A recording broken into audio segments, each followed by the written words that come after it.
All right. I want to welcome all the members to the Interim Finance Committee.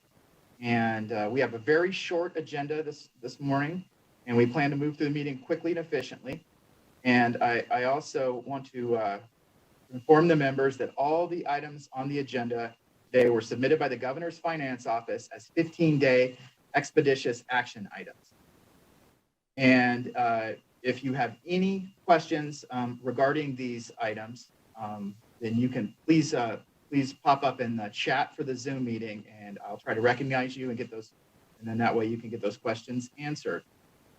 The first agenda item is roll call. Ms. Kaufman, would you please call the roll?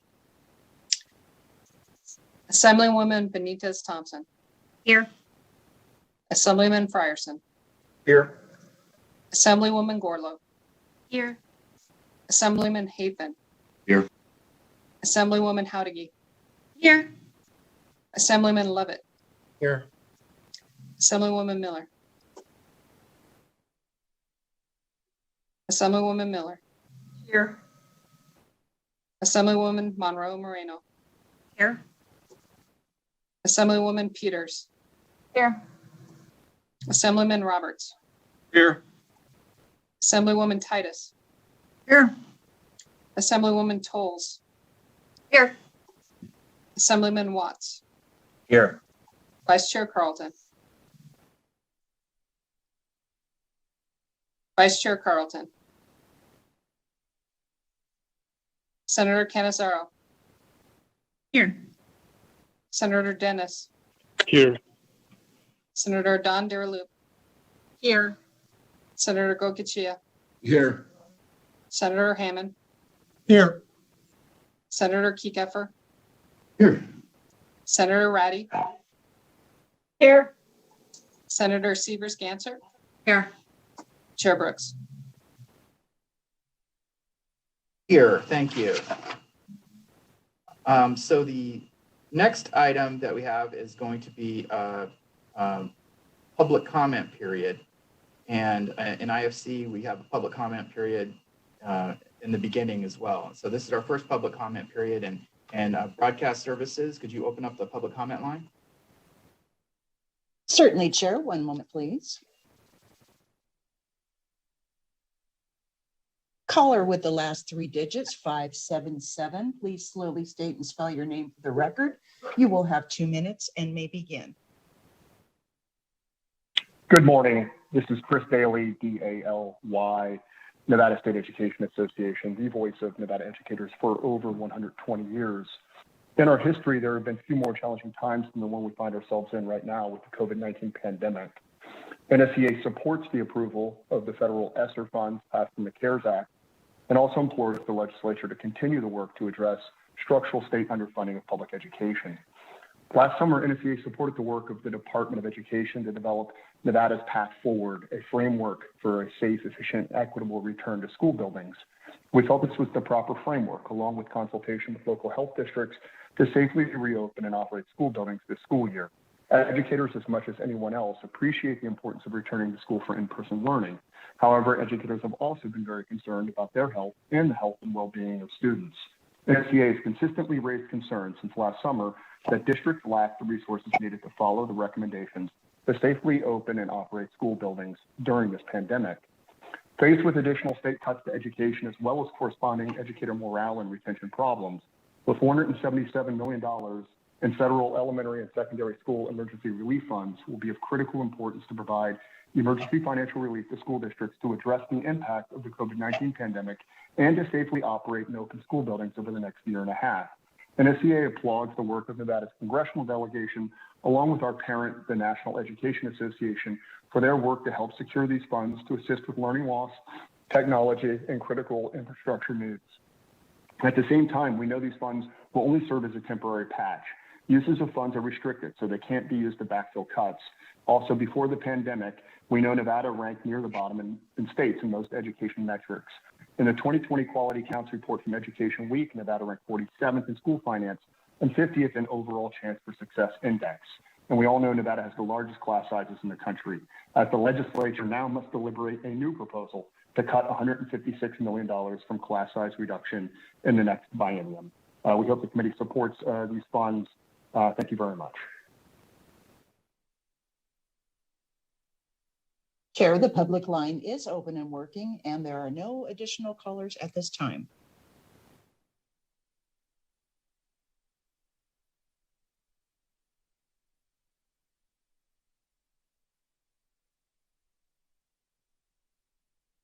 Thank you. Appreciate that.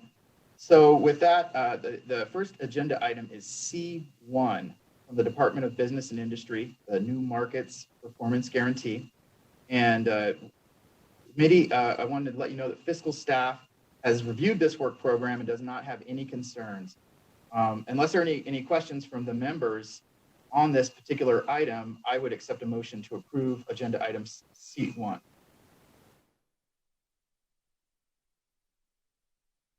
This is Assemblywoman Danielle. I move to approve. Second, Senator Dennis. I have a first from Assemblywoman Danielle Monroe Moreno, a second from Senator Dennis. Any discussion on the item?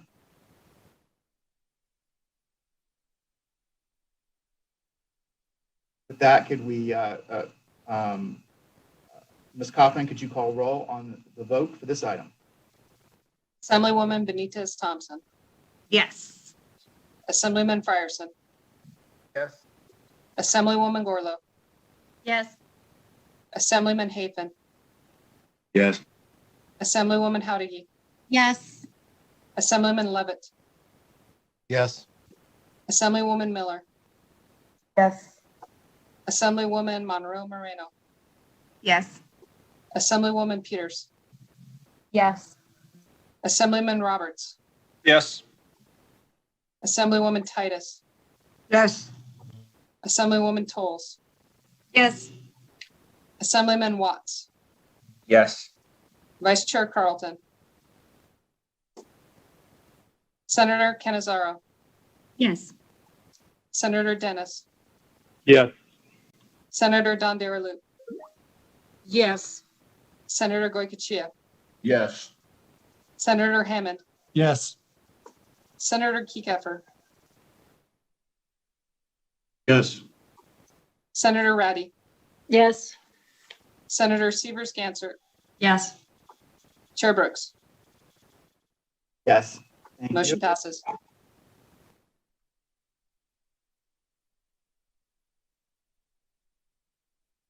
Thank you. Appreciate that. Item next up is agenda item C2.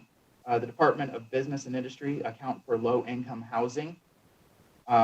This item will be heard together jointly with agenda item D1. And I would like to invite Housing Division Administrator Acroft to begin the presentation when you're ready. Good morning, Chair Brooks and members of the committee. For the record, Steve Acroft. I'm the administrator of the Nevada Housing Division. With me today is our Chief Financial Officer, Michael Holliday, and our Deputy Administrator, Jacob LaRoe. With the chair's permission, I'd like to provide an overview of the funding. There's an awful lot here to unpack, and I would believe it to be beneficial to talk through all the ins and outs of the emergency rental assistance.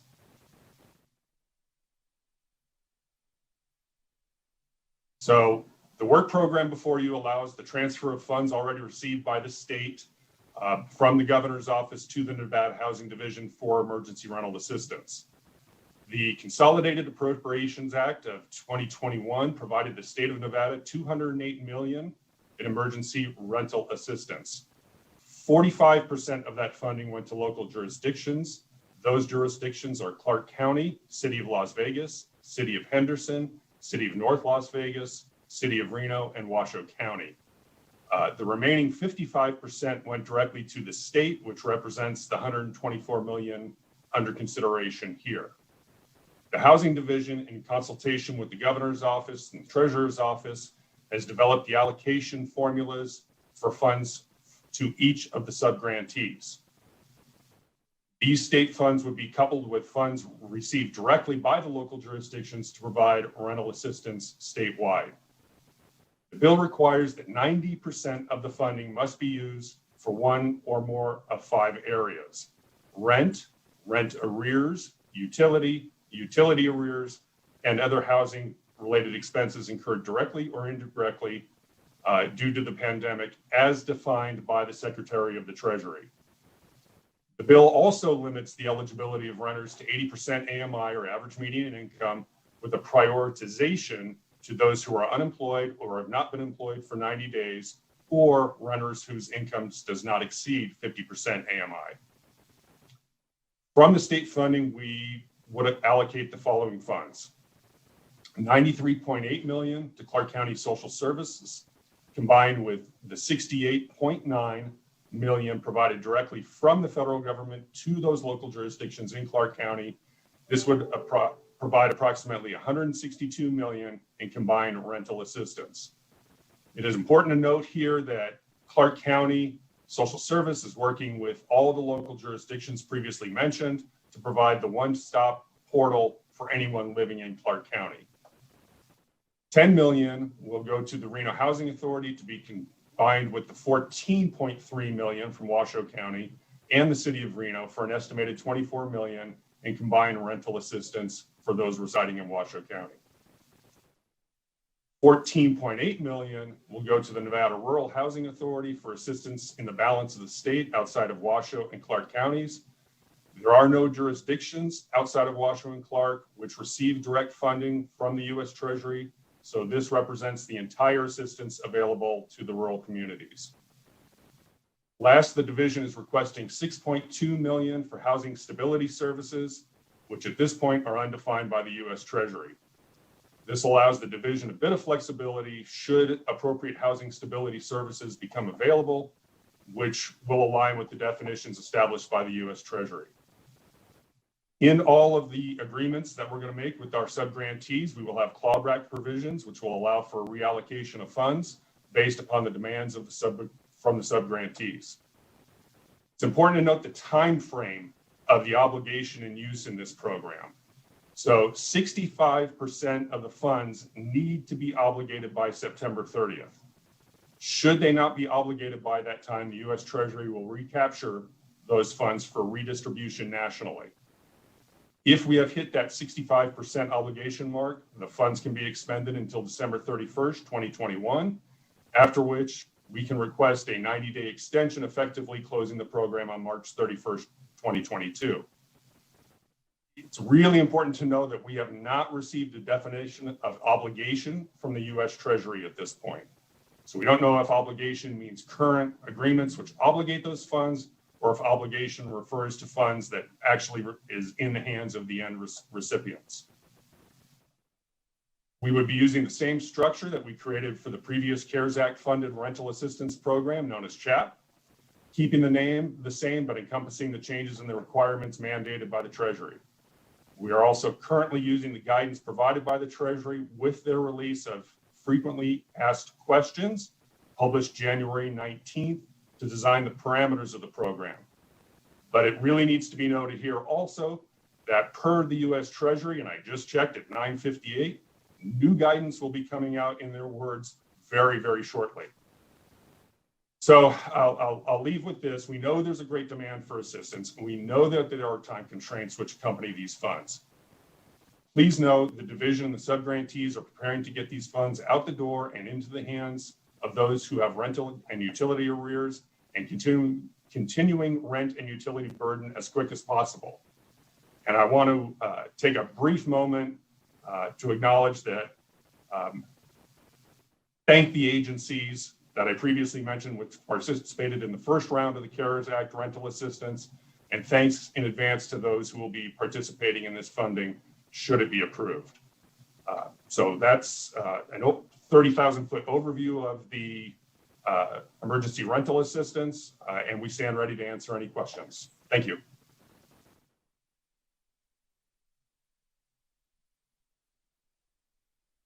Thank you, Mr. Aycroft. Appreciate that. And I appreciate how challenging it is for you with the ever-changing guidance from the feds, and how you've done a great job to this point, and everyone in the state really has to try to get it out there when it's kind of a moving target. So appreciate that. And but we do have some questions regarding this program. And I'll start off with Assemblywoman Titus.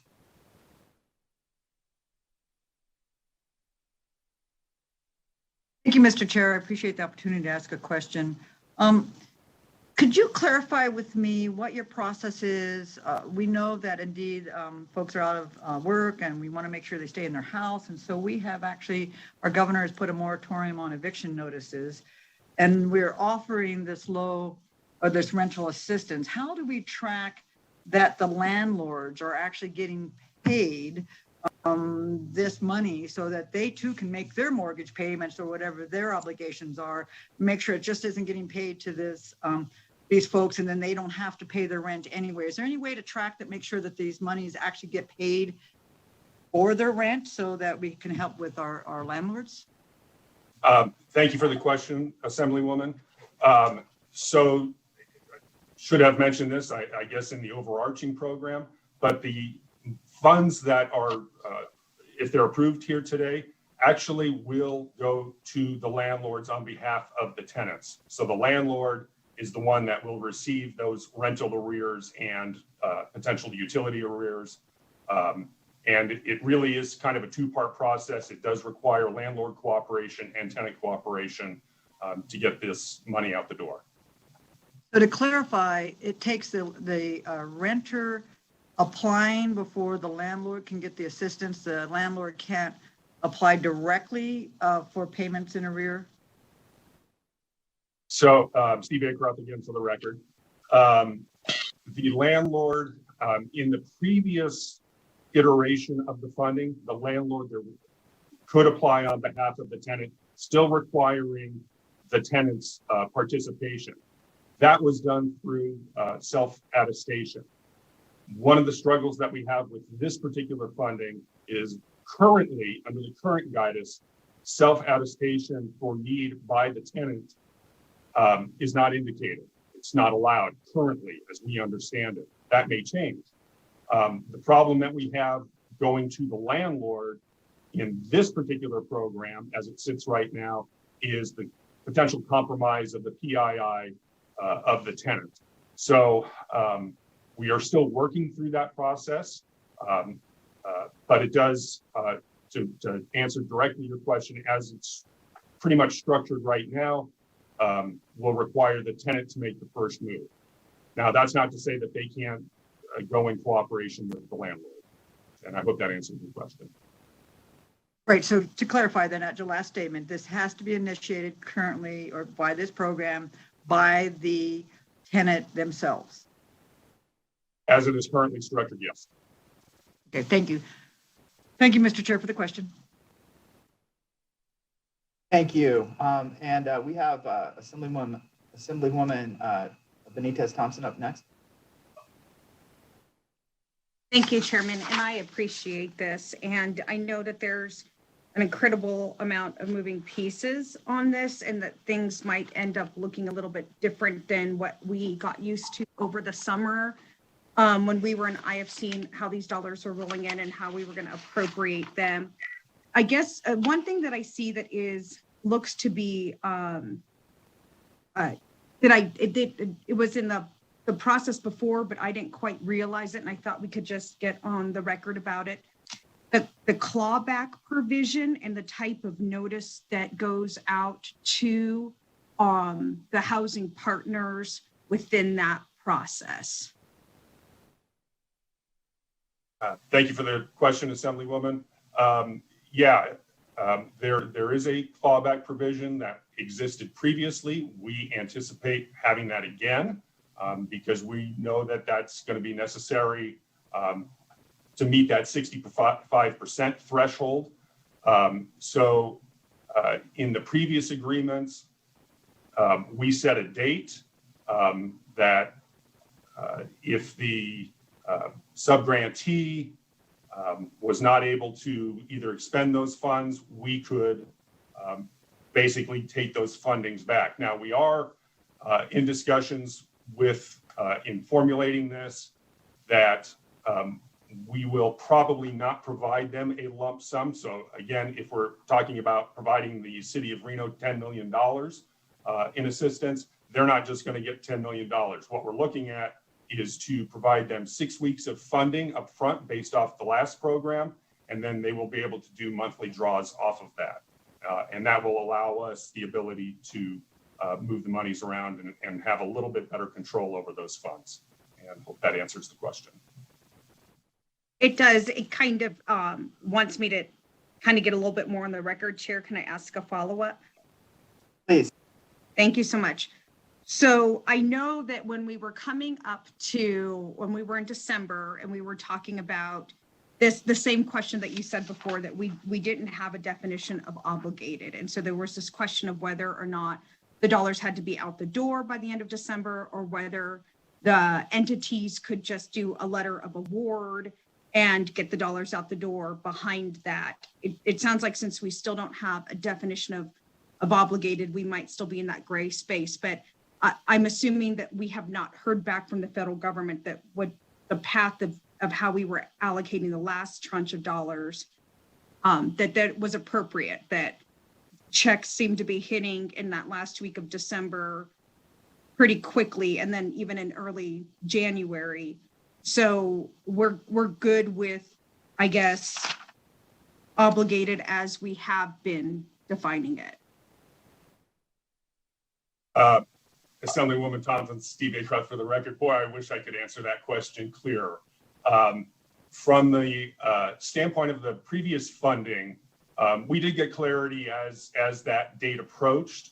Fortunately, it was extended to December 31st of 2021, sort of at the last minute on when the Consolidation Act was signed on December 27th. So it kind of threw everybody a little bit of a lifeline in regards to those fundings.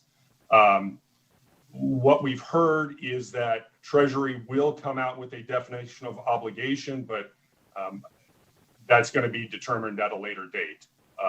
And I think in fairness to Treasury, what they're trying to do is figure out, kind of the upfront processes and deal with that obligation issue, as we get closer. Thank you so much. I appreciate that. And then the very last thing, and it's just from the supplemental information that you folks provided on the work program, is as we go forward, and this is just a comment, I don't need a response, but we know that we saw the different entities have different levels of success in enacting the rental assistance program and then getting them off the ground and then getting dollars out the door. My assumption would be, since it's kind of a continuation of the program, that we won't kind of see that slow start, that we would anticipate things to continue on at a good level. But I will be interested in seeing if at the beginning we had some discrepancies among the agencies and how many applications were being approved, and kind of what percentage of AMI they tend to be approving people. So that's just kind of a comment for the record that I think we'll continue to be mindful of that information as we go forward.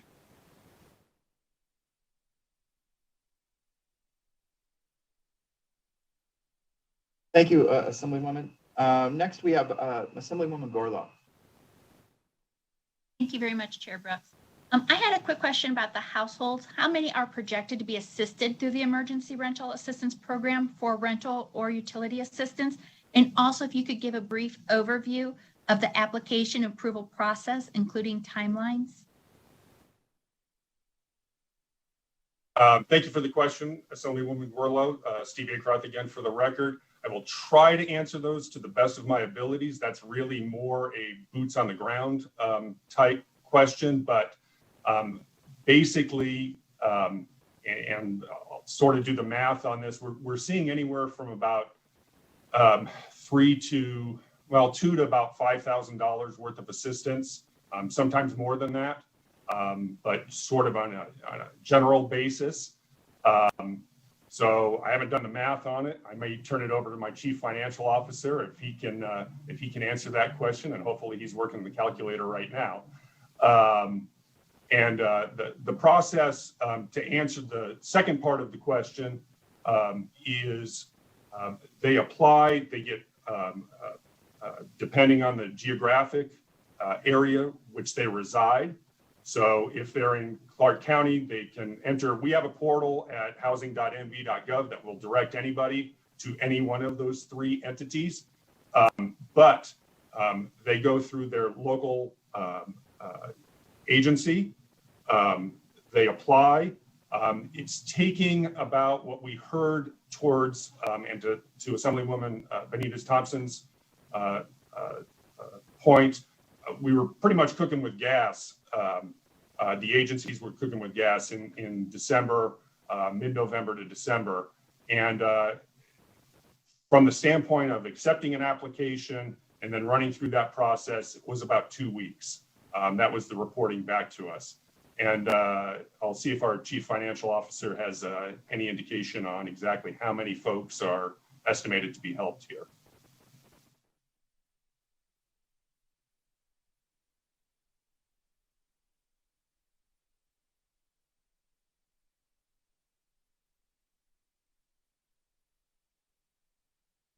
And Michael, I can't hear you if you're I'm talking. on mute. Can you? Oh, there you go. Good afternoon, members of the committee. For the record, Michael Holiday, Chief Financial Officer for the Nevada Housing Division. So if you start with 118 million that's being given to the subgrantees directly, they do get 5% admin. So if you back that out, it's about 112 million at an average of 5,500 per household of assistance. It'd be a little over 20,000 recipients should be able to receive some funds from this program.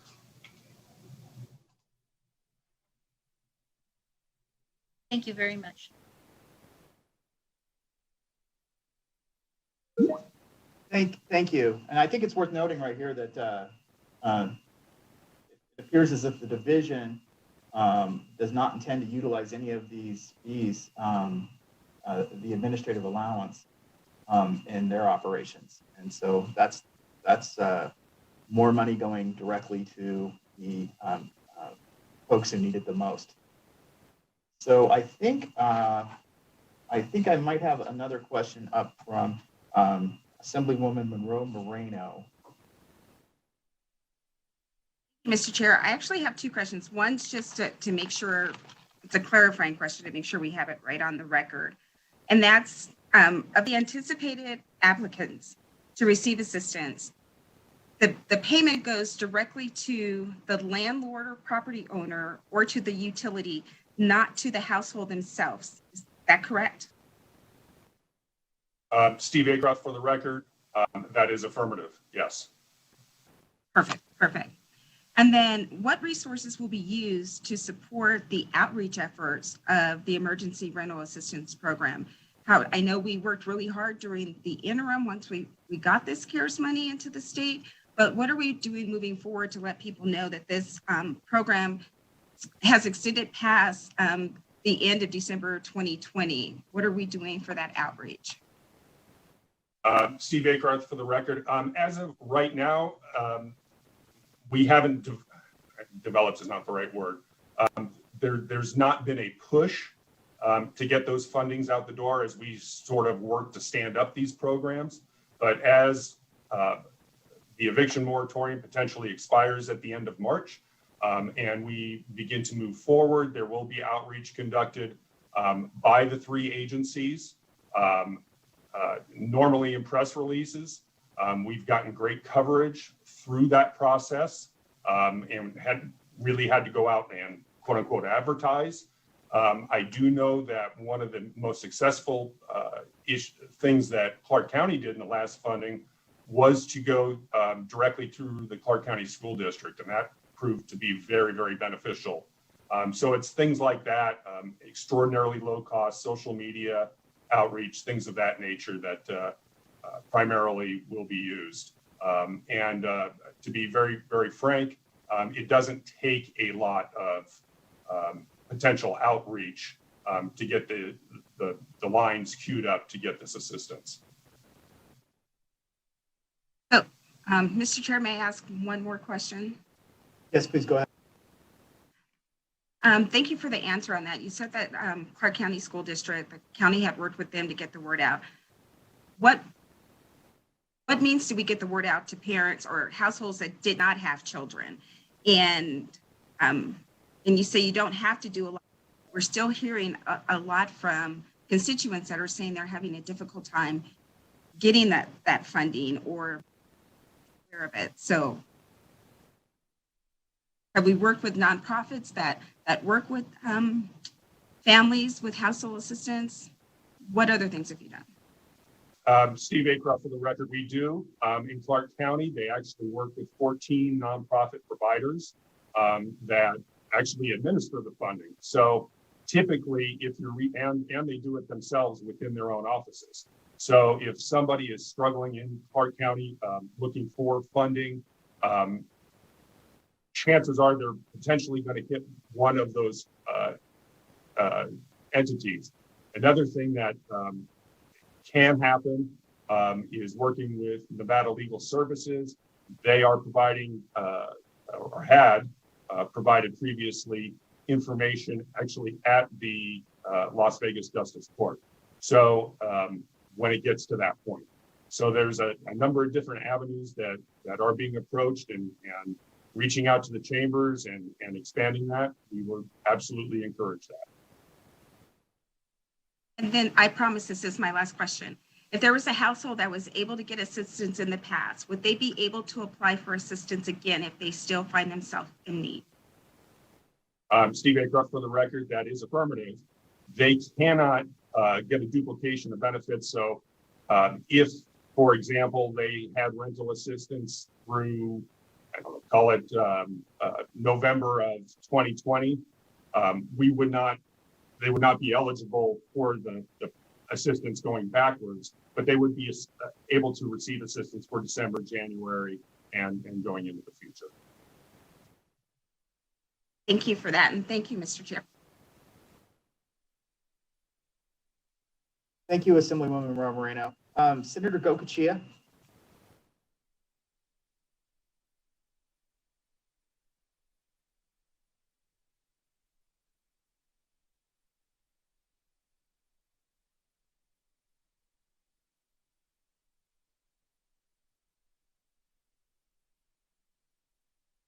Did that come through? I'm sorry. Now I can hear you, sir. Well, I'm sorry. I already know the answer, but I've got to ask it for the record. This only applies to residential properties, no form of commercial. Steve Acroft, for the record, that is correct, Senator. This is strictly residential rental assistance that we're discussing here. I appreciate that, Steve, but we can't have breakfast at the deli in Eureka again. It's a COVID casualty. Thank you.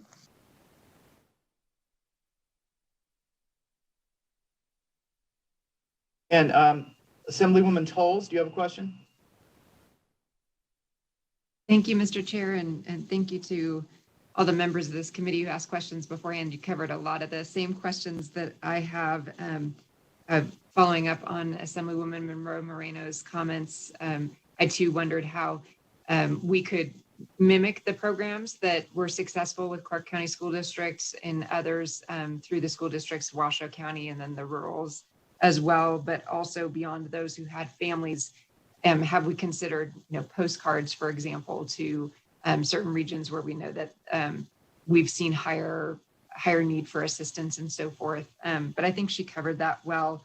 I think some of my questions, just is, since we're dealing with a lot of numbers here, maybe it would just be most helpful if you could supply to the committee a chart that just helps us really visualize how many applicants there were in the 2020 period leading up to the CARES Act funding. So how many applied, how many received it, how much of the assistance was directly from the state versus how much came through from local jurisdictions. I know that there's some differentiation. Assemblywoman Benitez Thompson covered this as well, that there's a little bit of a differentiation between how these funds were allocated in one jurisdiction like Clark County versus the Reno Housing Authority versus the Rural Housing Authority.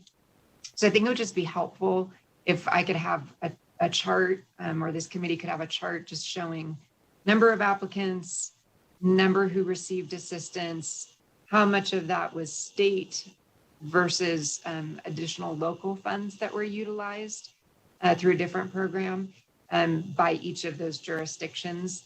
Because by looking back, that'll certainly help with as we look at what kind of questions we want to ask about how this was allocated over the next 12 months. History can be a great teacher in that regard. So I think I'll just leave it with that because some of my questions get into the weeds of the numbers a little bit. And I think having the chart there will actually just really help clarify that. Steve Acroft for the record. Thank you, Assemblywoman Tolles. We will provide that to the committee secretary for dispersal to everyone. Thank you.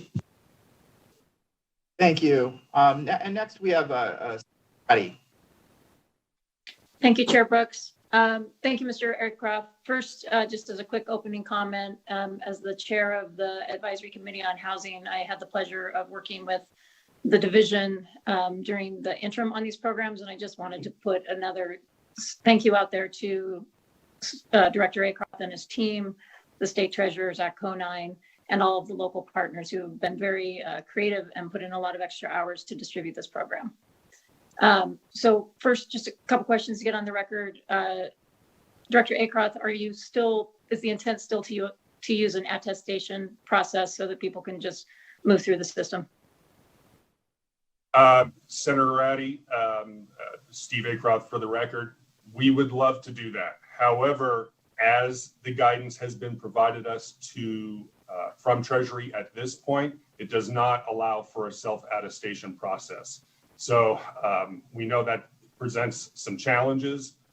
We're looking forward to the new guidance. That information has been provided to Treasury by a number of agencies, not just the Nevada Housing Division, and we hope that there will be reconsideration of that.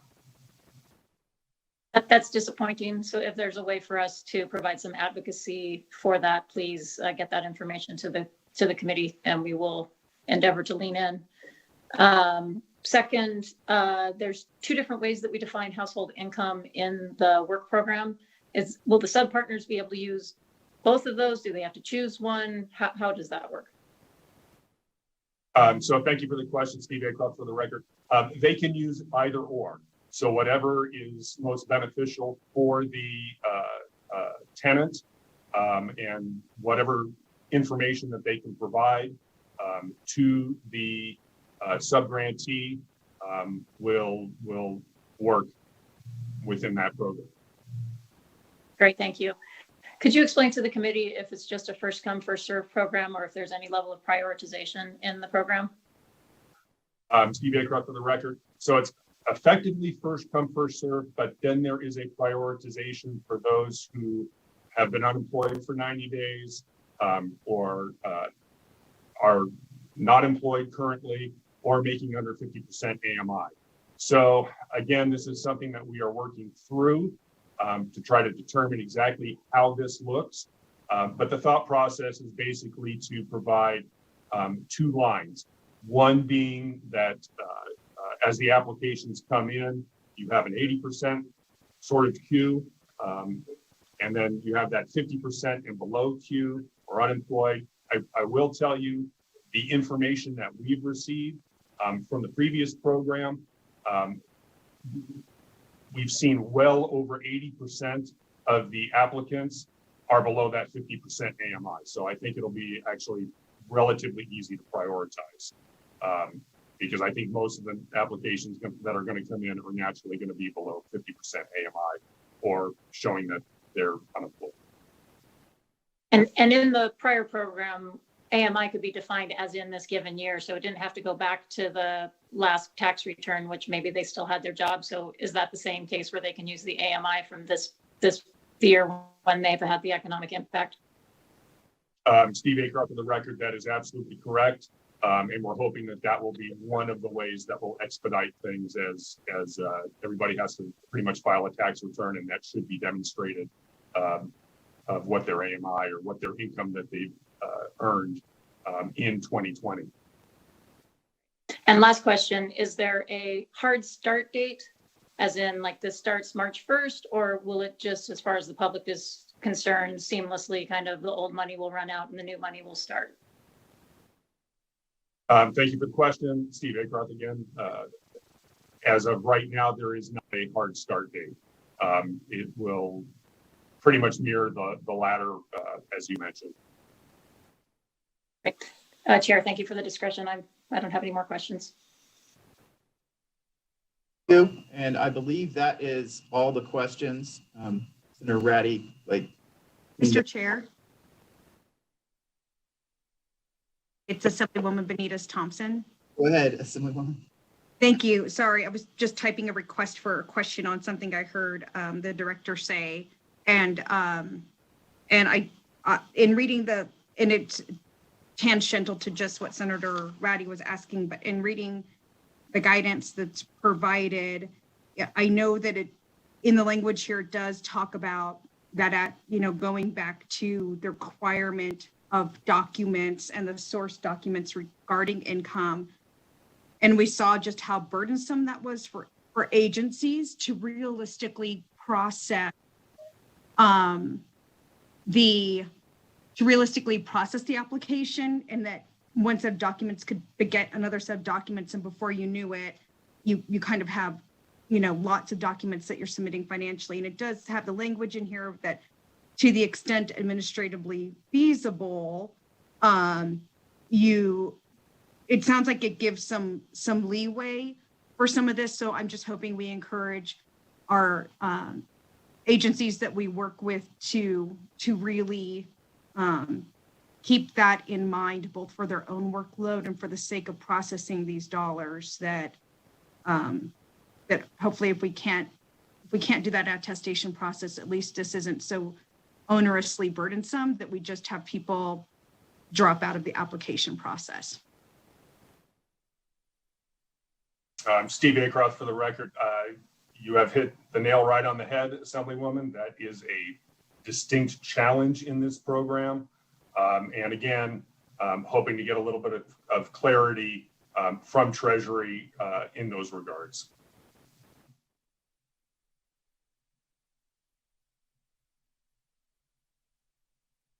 Thank you. And Assemblywoman Tolles has an incredibly brief question that she wants to follow up with. Thank you, sir. Thank you, Chair.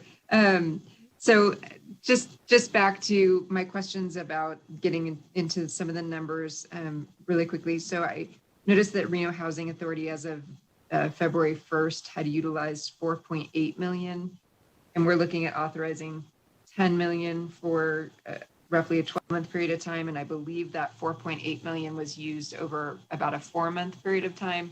So I'm just wondering if that's going to be enough to stretch out based on the need, knowing that there was a slower ramp up to utilize those funds. And you don't have to answer that now, but when you get that chart, that's kind of one of the things that I'm looking at. How much was used, and is it going to be commensurate with what we're looking at going forward?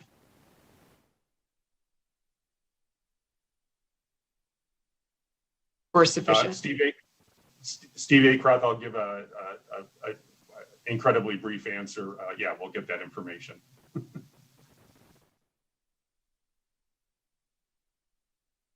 Thank you. I appreciate that. And so I believe that's all the questions and comments we've had. And before we ask for a motion, I believe Assemblyman Hafen had a statement or question. Thank you, Mr. Chair. I just have a quick disclosure that I am an owner and employee of a water utility, and that this bill does affect the utility repayments assistance program. However, this affects all utilities. Therefore, pursuant to Assembly Standing Rule 23, I do not feel I have a conflict of interest in this matter and will be participating in the vote. Thank you, Assemblyman. And if there are no more questions or comments or statements, I would be looking for a motion to approve both C2 and item C2 and item D1. Move to approve. First, from a move to approve from Senator Canzaro. Second. I'm sorry, who was that? Assemblywoman Benitez Thompson. Thank you. Appreciate that. So we have a first from Senator Canizaro, second from Assemblywoman Benitez Thompson. Any comments on the motion? All right, Ms. Kaufman, will you please take roll? Assemblywoman Benitez Thompson, Yes. Assemblyman Frierson, Yes. Assemblywoman Gorlo, Yes. Assemblyman Hafen, Yes. Assemblywoman Howdy, Yes.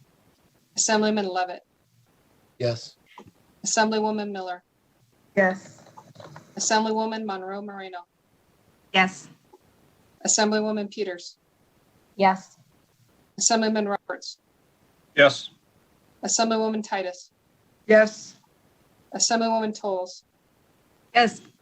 Assemblyman Watts, Yes. Vice Chair Carlton, Senator Canizaro, Yes. Senator Dennis, Yes. Senator Dondarelu, Yes. Senator Goycochea, Senator Goycochea, Senator Hammond, Yes. Senator Keycapper, Yes. Senator Ratty, Yes. Senator Severs Gansert, Yes. Chair Brooks. Yes, thank you. Motion Chair, passes. I finally got unmuted. Thank you, Senator. Okay, well, thank you. So we have up next agenda item D2 from the Department of Education. This agenda item is a request for approval to receive $31.4 million in federal GEAR grant funds. Could Superintendent Ebert please come up to begin her presentation when you are ready? Good morning, Chair Brooks and members of the committee. For the record, I'm Heidi Hartz, and I serve as the Deputy Superintendent for Business and Support Services at the Nevada Department of Education. This work program seeks a permission to receive funds that have been allocated to the state of Nevada through the Coronavirus Response and Relief Supplemental Appropriations Act of 2021, which is also referred to as CARISA. The funds in this work program are specific to the Governor's Emergency Education Relief Fund and are intended to provide emergency assistance to school districts as well as non-public schools as we move safely to reopening schools, to continue instruction, and to address learning loss, including educational technology and reimbursement of COVID-related expenditures. I do want to note that this work program does request approximately $12 million for the GEAR-specific activities, which are being referred to as GEAR 2, and approximately $19.4 million, which are specifically dedicated to the emergency assistance for non-public schools, also referred to as EANS. Of the $19.4 million, the state education agency in Nevada and all state education agencies across the country may subtract $200,000 for administrative costs, specifically for administering this component of the work between now and the expiration of the grant. The EANS money will be the department's first priority because the federal guidelines indicate that there are very short and prescriptive requirements for developing an application, making it available to non-public schools, and then selecting which public schools will be receiving money for which purposes. I would also note that the EANS program does have intense workload requirements associated with it, as all funds administered by the state must be issued through a contract, not through a subgrant. With that, the superintendent and I would be happy to answer any questions that you have about this work program.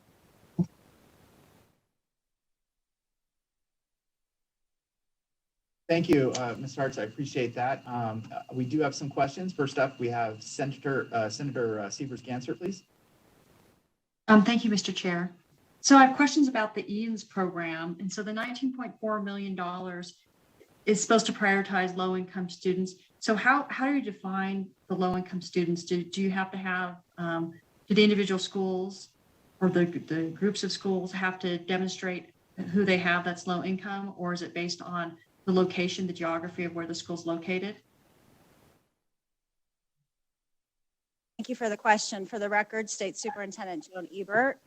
The private schools, as you know, do not have the same mechanism as the public schools. So in the public schools, they are identified through Title I funds. What we will be doing as a department is actually putting out the application and asking the private schools to identify those students through the application process. Thank you. And as far as how they're identified, because we do have the free and reduced lunch, I don't remember if I saw whether it's a percentage of the federal poverty limit or how they define. Is there a standard that'll be set for a low-income student?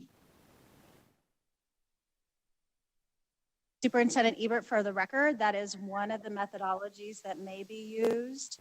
The federal government has allowed the state to make those determinations as those funds are distributed. Thank you. And I have just one other question. This funding, does it strictly have to be used for non-public schools, or will it roll over into public schools if you're not able to distribute it to the non-public schools?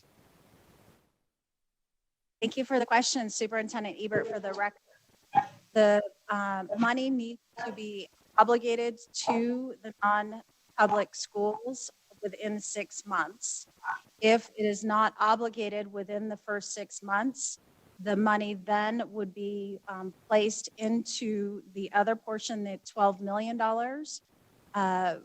where at that point, public and non-public schools still could access those funds.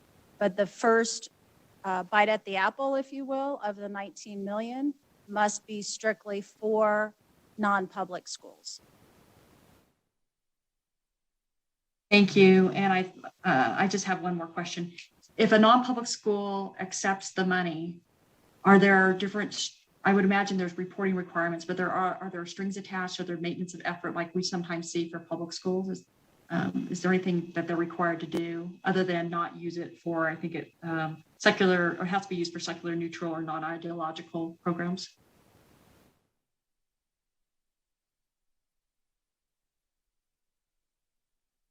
Heidi Hartz for the record.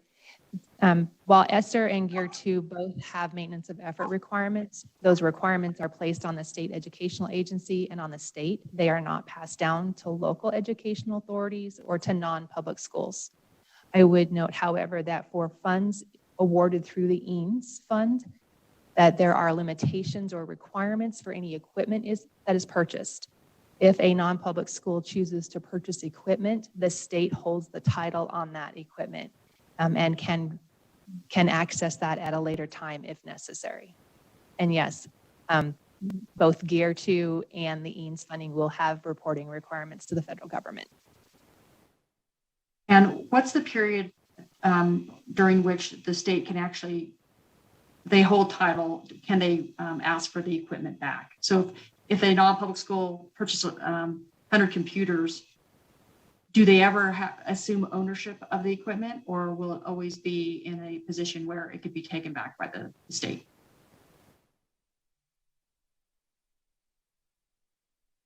Thank you, Superintendent Ebert. For the record, the ownership of the item is of the state. There has not been any specific guidance as far as the term of the length of term. I would say at some point there would be an end of life for specific products, but as long as those products exist, they would be the property of the state of Nevada.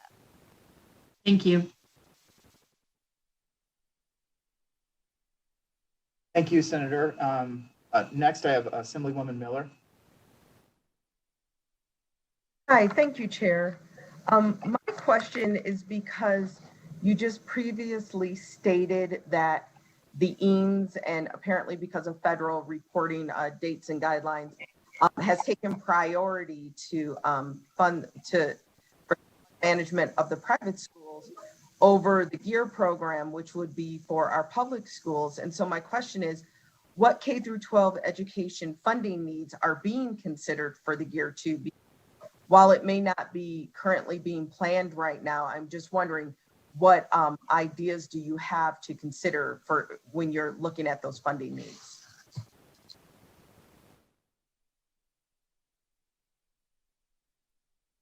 Thank you, Assemblywoman Miller. Superintendent Ebert, for the record. As everyone is aware, there are several different sources of funds that are available currently.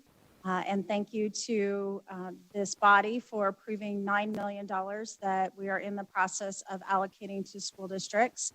As we speak, the team is working on those funds. And then also, we have the next item on the agenda where there'll be additional funds made available. So it's just a matter of prioritizing timelines and funds and making sure that we get them out as quickly as we can. So Superintendent, are there any specific, do you have an idea of what those funding needs will be?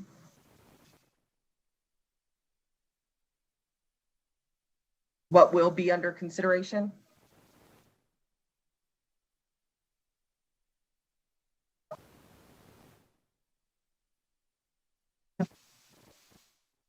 Heidi Hartz, for the record. The priorities for the GEAR dollars, as well as the ESSER dollars, are to focus on the reopening of schools as quickly as possible and in the safest manner possible, and then assessing the educational needs of our students and addressing those needs moving forward so that their education does not suffer as a result of the COVID-19 pandemic. Additionally, what is always front of mind for the Department of Education, our school districts, and of course our non-public schools would be addressing the social and emotional needs of our students. Thank you. Thank you, Assemblywoman, and thank you, Ms. Hartz. Keffer, you have a question? Thank you. Yes, appreciate that, Mr. Chairman. So I'm concerned about the MOE requirement. It seems like it's based on a percentage of state funding that's dedicated to K-12 education, and the governor's proposed budget is reducing the share of state funding that is supporting K-12. I know that there's a waiver program, but we've got a brand new Secretary of Education. What's the status of the MOE, and are we going to have to and be eligible for a potential waiver, or is this going to potentially be an issue? Heidi Hartz, for the record. The GEAR 2 funds do include a maintenance of effort requirement, and that requirement is that it would prohibit states from reducing education spending at a greater proportion than any other part of the state budget. If a state is in a situation where it's necessary for them to reduce funding for education in a disproportionate manner from other portions of the state budget, states will have the opportunity to request a waiver. Again, the waivers for ESSER 1, GEAR 1, will not be available until the end of fiscal year 2021. And I believe that the waivers for ESSER and GEAR 2 will be available after that date as well. I'm sorry, can you go through that timeline? So so we would have to apply for a waiver when? For the funds that we're talking about today, the GEAR 2 fund? Heidi Hartz, for the record. The state would not be able to apply for a waiver until after we know what the expenditures would be for K-12 education for future fiscal years, fiscal year 22. Right, so basically ledge approved, you're saying? When we come out with ledge approved, we'll know whether we have to apply? Heidi Hartz, for the record. We are awaiting more guidance from the federal government on exactly how the maintenance of effort requirement will be measured for GEAR 2. I can tell you that for GEAR 1, that is based on expenditures. So we have to wait until the end of each fiscal year in order to provide the federal government with the requested data and the determination of whether or not a waiver is needed. Okay. Thank you, Mr. Chairman. Thank you, Mr. Thank you, Senator Kiefer, for the question. And thank you, Ms. Hartz and Ms. Ebert, for presenting this and answering all our questions this morning. And I believe that is all the questions we have on this budget item. And with that, I would be looking for a motion to approve item D2. So moved. Second. I have, I can't see who the first was from, but it sounded like the second was from Senator Ratty. I was the first, Marilyn Dondero Loop. Senator Dondero Loop, and then a second from Senator Ratty. Any discussion on that motion? All right, thank you. Ms. Kaufman, could you call the roll? Assemblywoman Benitez Thompson. Yes. Assemblyman Frierson. Assemblyman Frierson. Assemblywoman Gorlow. Yes. Assemblyman Hafen. Yes. Assemblywoman Howdigy. Yes. Assemblyman Levitt. Yes. Assemblywoman Miller. Yes. Assemblywoman Monroe Moreno. Yes. Assemblywoman Peters. Yes. Assemblyman Roberts. Yes. Assemblywoman Titus. Yes. Assemblywoman Tolles. Yes. Assemblyman Watts. Yes. Vice Chair Carlton. Yes. Senator Canizero. Yes. Senator Dennis. Yes. Senator Don Deriloup. Yes. Senator Goycochea. Yes. Senator Hammond. Yes. Senator Kiekefer. Yes. Senator Ratty. Yes. Senator Severs Gansert. Yes. Chair Brooks. Yes. Motion passes.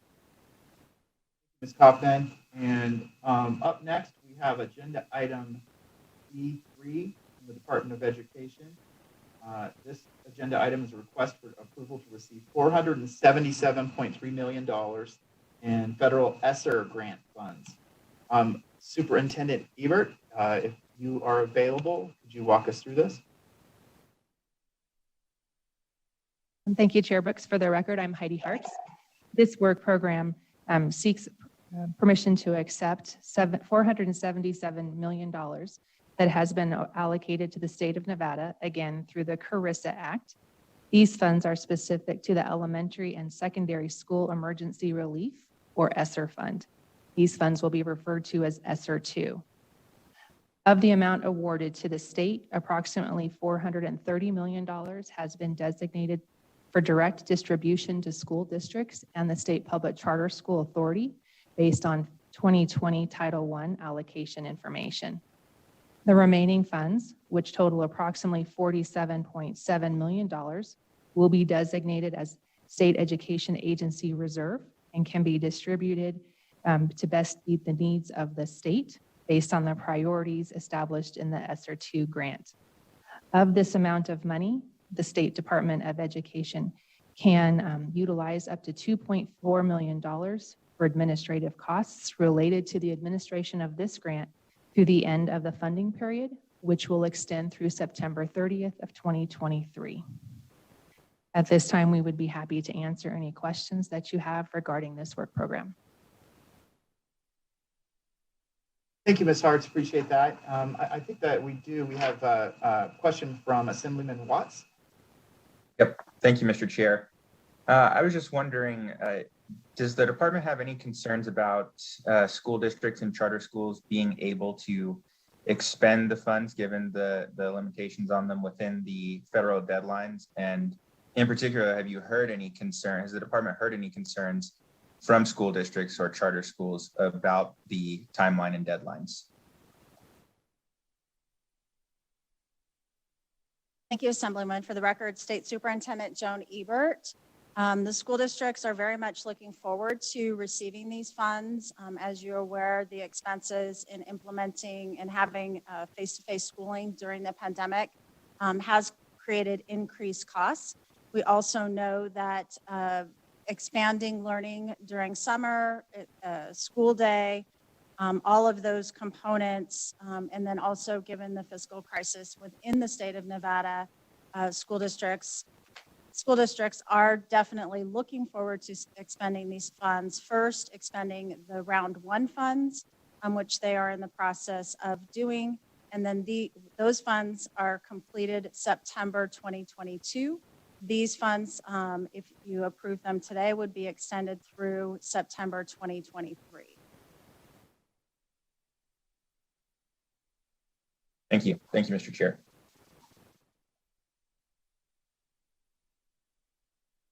Thank you. And then I believe Chair Carlton had a question as well. And thank you very much, Mr. Chairman. So I guess we should get whatever we need to. Oh, looks like I'm in the witness protection program again here. Whatever we need as far as maintenance of effort goes. I know we brought up that conversation the last time around. Where are we with maintenance of effort, and will we be able to apply for the waiver on that if it is necessary? Heidi Hartz, for the record, the maintenance of effort requirements for Gear 2 are identical to the maintenance of effort requirements for, let me try again because now I've forgotten which one I started with. The maintenance of effort requirements are the same for both ESSER and Gear 2. So that would be that the state should not reduce funding or spending for education at a greater proportion than any other parts of the state government. Again, if that becomes necessary, then the state can apply for a waiver based on the fact that the maintenance of effort requirement is looking at spending. I believe that that would be something that could not be determined until the end of each fiscal year. Thank you, Mr. Chairman. Just wanted to make sure we had that on the record. Thank you. Thank you, Chair Carlton. Appreciate that. I just wanted to note, I don't think we have any further questions. Senator Hadeghi, Assemblywoman Hadeghi, did you have a question as well? Yeah, if I could, Chair Brooks, I just had a quick question, Superintendent. Can the ESSER funds be used to provide meal support to students?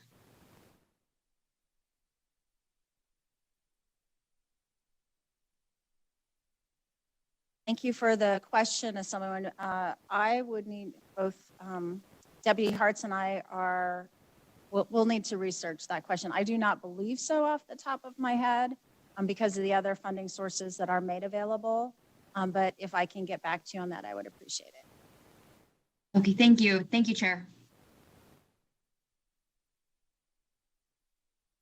Thank you, Assemblywoman. Appreciate that question. I just would like to make a comment that how, this is $477 million that goes into our state's education system, and at a time when we need it the most, and just how flexible the purposes that we can use it for are. And I mean, this is just incredibly helpful to us at a time when we need it so greatly. And then also how it's being distributed across the state using a formula that really reflects the need.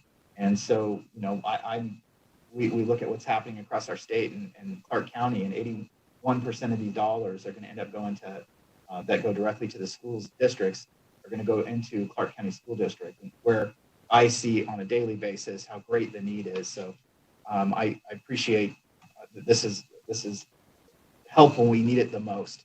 I do believe, however, Assemblywoman Titus has a question. Yes, thank you, Mr. Chair. I'm sorry for jumping at the last minute here. This is almost, as you pointed out, $500 million that we're getting from the federal government to our school system. And I'm just curious whether, and I appreciate that it's going to be spread out over various other budgets, but really, are we looking at supplementing or supplanting budgets? So it's a pretty significant addition to our school budget. So looking at details on where this is spent, how this is being used, as you pointed out, making sure there's equity across for all students, I think will be interesting to see if there's any actual, where the benefits are from this additional monies and how well it's spent wisely to make sure these kids are getting the appropriate education. And so I'm looking forward to further details on the best practices of where this money is being used. So more of a comment than a question. Thank you, Mr. Chair. Thank you, Assemblywoman Titus. Assemblyman Roberts, do you have a question as well? Yes, sir, Mr. Chair. Thank you very much. And mine basically is, I know we have a lot of leeway in where school districts spend these funds, and just curious if the Department of Ed is going to be verifying that these are spent correctly within the guidelines from the Department of Ed. And then if not, is the state on the hook for, any of those funds if they do spend it inappropriately? Heidi Hartz for the record. The Department of Education is very attentive to all of our subrecipients to ensure that anytime we issue a subgrant agreement, that the subrecipients are expending those funds in reasonable and appropriate manners in alignment with whatever the funding source may be. Those same standards and expectations will be applied to the ESSER grant, as including the ESSER 2 grants. We do process payments to school districts and other subrecipients on a reimbursement basis. So we're very proactive in making sure that expenditures are allowable before payment is ever made back to a subrecipient. Thank you very much, and thank you, Mr. Chair, for the question. Thank you, Assemblyman. And thank you for the question, Ms. Hartz. I believe that is all the questions we have on this agenda item, and I thank you, Superintendent Ebert and Ms. Hartz for walking us through that and answering all of our questions for us. Appreciate it. And with that, I would be looking for a motion to approve agenda item D3. Chair Carlton. So moved, Mr. Chairman. Had to find the button. Thank you. Yeah. And my mouse was hiding. And second, Senator Dennis. And Ms. Kaufman, any discussion on the motion?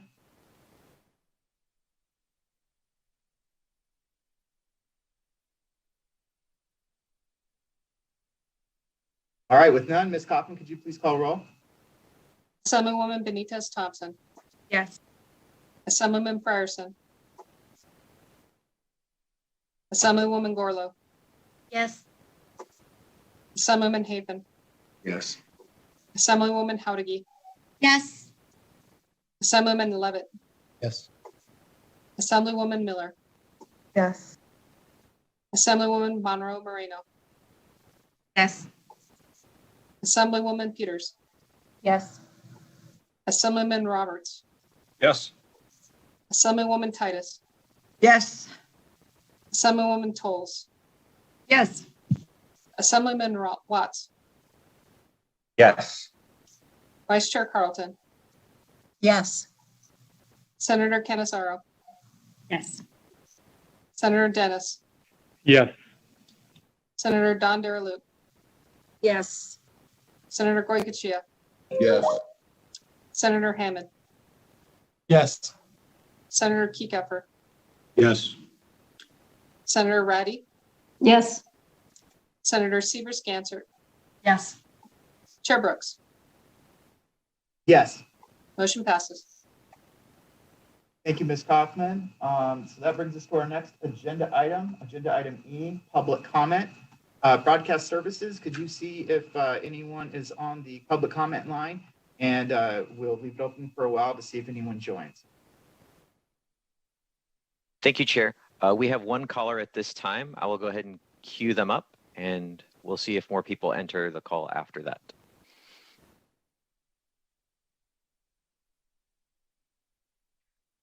Caller with the last three digits, 544. Would you please slowly state and spell your name for the record? You'll have 2 minutes and may begin. Hi, this is Zach Conine, your Nevada State Treasurer, Z-A-C-H, last name Conine, C-O-N-I-N-E. I just wanted to call in, Chair, and thank this committee for their constant support of the housing assistance programs that the state has been working with so many partners to put out, and to express my undying appreciation to our housing division, who are truly fantastic public servants. Thank you.